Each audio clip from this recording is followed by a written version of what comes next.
এই সোলাবন্দা দপ্তরে হেফজখানায় রাত ৩টার সময় আসিয়া দেখো সরসিনা মাদ্রাসায় হেফজখানায় রাত ২:৩০টার সময় যাওয়া দেখো সরমুনার হেফজখানায় যাওয়া দেখো রাত ৩টার পরে বাবা মৌমাসের মধ্যে আমার মহলার কালামের গুনগুন আওয়াজ হয় আর ওই কালামের বরকতে পুরো সরমুনায় সর পড়ে যায় বাবা।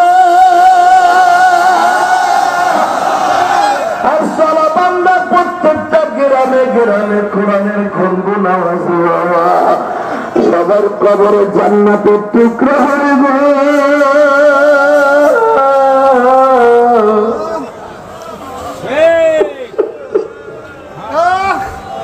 এই কোরআনের পাখিদেরকে তোমরা সন্তারাশি বইল না খায়রুকুম মান তাআল্লামাল কুরআনা ওয়া আল্লামা।